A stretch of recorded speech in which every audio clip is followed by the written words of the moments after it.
What's up, beauties? Welcome to the Fernie Show. J'espère que vous allez bien. Moi, ça va super bien.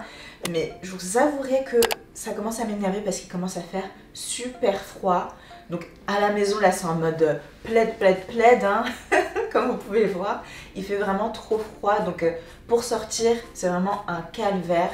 Et surtout pour les cheveux naturels, c'est pas top du tout. C'est pour ça que dans cette vidéo, je vais vous donner 10 conseils pour prendre soin et protéger vos cheveux naturels en hiver. Mon premier conseil, ça va être de faire des coiffures protectrices pour éviter de manipuler vos cheveux. Alors que ce soit des coiffures protectrices avec des rajouts ou sans rajouts, c'est top. Si vous faites des coiffures protectrices avec des rajouts, faites bien attention à ce que ce ne soit pas trop serré, surtout au niveau de la devanture, hein. Vous ne voulez pas vous retrouver avec une alopécie à 25 ans, d'accord? Hein, on ne veut pas avoir la devanture dégarnie. Non. Et surtout, faites en sorte de garder votre coiffure protectrice pendant 3 à 4 semaines, pas plus. Sinon, ça va venir au contraire abîmer vos cheveux et pas les protéger. Et surtout, il faut éviter d'avoir votre afro libre. Je sais que moi, c'est ma coiffure, hein. J'aime mon afro, c'est ma coiffure préférée. Je fais rarement des coiffures protectrices, mais si vous voulez voir vos cheveux pousser, il faut surtout pas faire ça. Gardez votre afro pour de grandes occasions, mais à faire tous les jours, ça va plutôt venir casser vos cheveux et vous n'allez pas voir vos cheveux pousser. Mon deuxième conseil, ça va être de changer vos méthodes de shampoing. Donc en temps normal, je préconise de se laver les cheveux une fois par semaine. C'est suffisant pour les cheveux crépus. Mais en hiver, déjà il fait froid, on a la flemme de faire tout ça, hein. Donc en hiver, c'est mieux de faire un shampoing tous les 15 jours. Et quand je dis de changer la méthode de vos shampoings, c'est que il ne faut pas faire un shampoing comme vous faites d'habitude. Donc tac tac tac, on prend le petit shampoing qu'on trouve sur le marché et hop, ça y est, sans soin. Non, non, non. Là, le cheveu, il a vraiment besoin d'être encore plus nourri que d'habitude. Donc avant chaque shampoing, il faut d'abord faire un bain d'huile. Je sais, ça peut être un peu long, mais je vous ai dit, une fois tous les 15 jours, ça va pas vous tuer. Donc, un bain d'huile, on se lave les cheveux et après, on fait un soin profond. Parce que vous savez, en hiver, les cheveux, ils sont secs.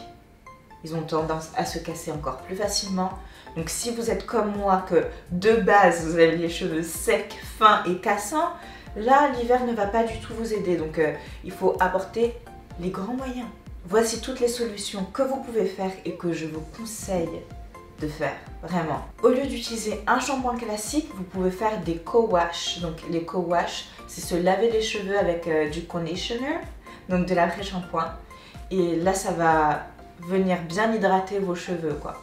Au lieu d'utiliser des shampoings, surtout les shampoings que vous pouvez trouver sur le marché qui sont assez nocifs pour nos cheveux, hein, faut se le dire.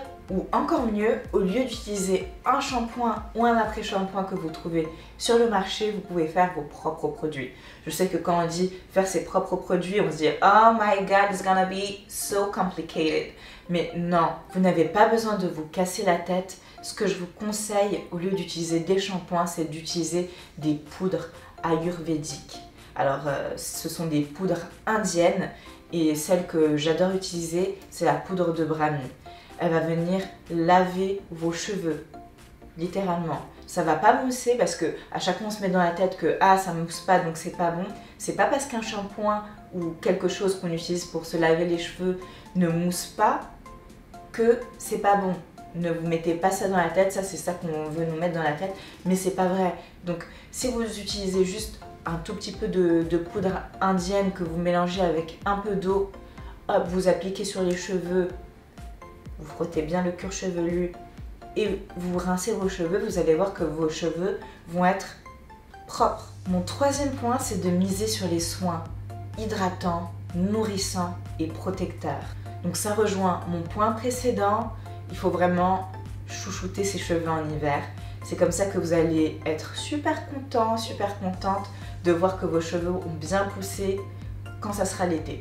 En hiver, vous devez vraiment venir chouchouter vos cheveux et les protéger en apportant les soins adéquats par rapport au temps. Pour bien hydrater, nourrir et protéger vos cheveux, en hiver, il faut miser sur des soins un peu plus lourds que des petites huiles qui sont légères. Là, il faut apporter quelque chose de plus conséquent pour que ça reste plus longtemps sur vos cheveux. Et pensez bien à faire pénétrer les produits dans la fibre capillaire, sinon ça ne sert à rien. Donc comme je l'ai dit dans le deuxième point, la base en hiver, c'est de faire un bain d'huile avant le shampoing et un soin profond après le shampoing.